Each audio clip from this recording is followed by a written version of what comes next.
오늘은 국회 국정감사 현장에서 벌어진 장면을 가져왔습니다.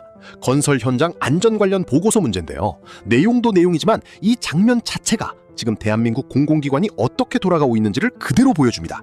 오늘 이거 제대로 짚어드리겠습니다. 먼저 상황을 정리하겠습니다. 국회 국정감사 자리에서 의원이 철도공단과 국토부 장관을 상대로 질의를 했습니다. 핵심은 400페이지짜리 보고서입니다.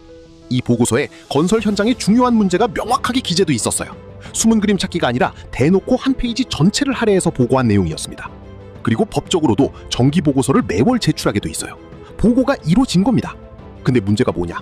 그걸 아무도 읽지 않았다는 거예요. 의원이 철도공단 관계자에게 물었습니다. 읽었어요? 안 읽었어요? 대답이 뭐가 나왔냐? 못 읽었습니다. 이 한마디가 오늘 이 장면의 전부입니다. 400페이지짜리 보고서가 매월 제출됐고 중요한 내용이 명확하게 기재돼 있었는데 받는 쪽에서 읽지 않은 겁니다. 국토부 장관은 파악하고 있다고 했습니다. 해당 페이지도 봤다고 했어요. 그러자 의원이 물었습니다.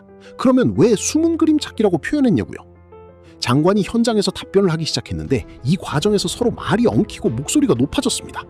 보고서가 4권짜리라는 말, 중요한 문제면 요약 보고서를 따로 써야 한다는 말, 서울시도 보고 행태가 좋지 않다는 말, 여러 이야기가 한꺼번에 나왔어요. 여기서 잠깐 이 장면의 구조를 짚겠습니다. 의원이 지적한 건 단순합니다. 보고는 됐는데 아무도 안 읽었다는 거예요. 그런데 관계자들의 답변 방식을 보면 패턴이 있습니다. 400페이지라서 다 읽기 어렵다. 4권짜리다. 서울시도 문제가 있다. 중요한 내용이면 요약 보고서를 따로 내야 한다. 이 답변들의 공통점이 뭔지 아세요? 전부 책임을 다른 곳으로 돌리고 있습니다.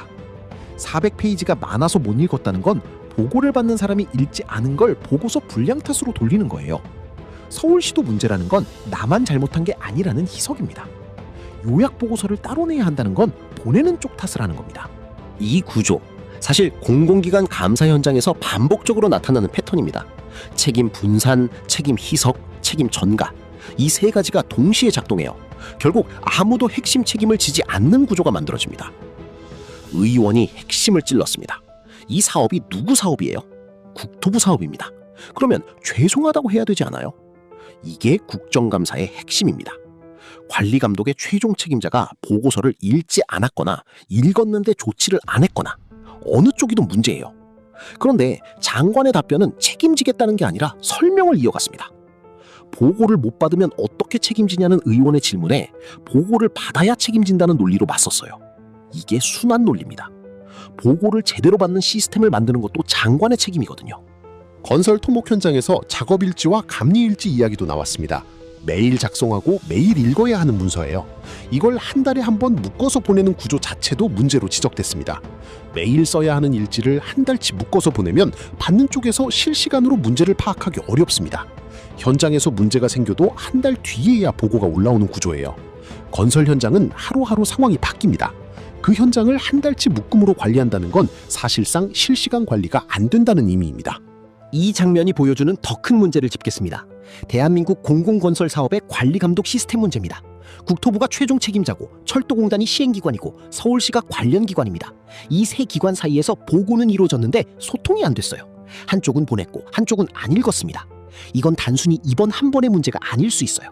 매월 정기보고서가 쌓이는데 아무도 제대로 읽지 않는다면 다른 사업에서도 같은 일이 벌어지고 있을 가능성이 있습니다. 공공기관의 보고 문화가 형식적으로 운영되고 있다는 신호입니다. 보고서를 보내는 행위 자체가 목적이 되고 그 보고서가 실제로 읽히고 활용되는지는 아무도 확인하지 않는 구조예요. 여기서 행정학 개념을 하나 짚겠습니다. 정보 비대칭이라는 겁니다. 현장에서 무슨 일이 일어나는지를 아는 쪽과 의사결정권을 가진 쪽 사이에 정보 격차가 생기는 현상이에요. 현장은 알고 있는데 위에서 모르는 구조. 이게 공공기관 사고의 구조적 원인으로 반복적으로 지목됩니다. 세월호 참사, 가습기 살균제 사태, 각종 건설 사고. 사후에 보면 중간 어딘가에 보고가 있었는데 위로 올라가지 않았거나 올라갔는데 아무도 읽지 않았거나 읽었는데 조치가 없었던 경우가 많습니다. 오늘 국정감사 장면이 그 패턴의 또 다른 사례입니다. 오늘 이 장면에서 가장 안타까운 부분이 뭔지 아세요? 의원이 분명하게 문제를 짚었고 보고서라는 증거도 있었습니다. 그런데 청문회장이 소란스러워지면서 핵심이 묻혔어요. 목소리가 높아지고 서로 말이 겹치고 시간을 멈춰달라는 요청이 나왔습니다. 진짜 중요한 건 누가 읽지 않았냐, 왜 조치가 없었냐, 앞으로 어떻게 바꿀 거냐인데 그 답을 듣기 전에 분위기가 흐트러졌어요. 국정감사가 진실을 밝히는 자리가 되려면 질문도 날카로워야 하지만 답변을 끝까지 들을 수 있는 구조도 필요합니다. 정리하겠습니다. 오늘 이 장면의 핵심은 세 줄입니다. 보고서는 매월 제출됐습니다. 중요한 내용이 명확하게 기재돼 있었습니다. 아무도 읽지 않았습니다. 이 세 줄이 대한민국 공공기관 관리감독 시스템의 현실을 보여줍니다. 400페이지라서 못 읽었다는 건 변명이 됩니다. 그 400페이지를 읽고 핵심을 파악하는 시스템을 만드는 게 관리자의 역할이거든요. 보고서를 보내는 것, 그리고 보고서가 실제로 읽히는 것은 다른 문제입니다. 지금 우리 공공기관은 전자는 하고 있는데 후자는 안 되고 있어요. 그 간극에서 사고가 납니다. 오늘의 뉴스클릭이었습니다.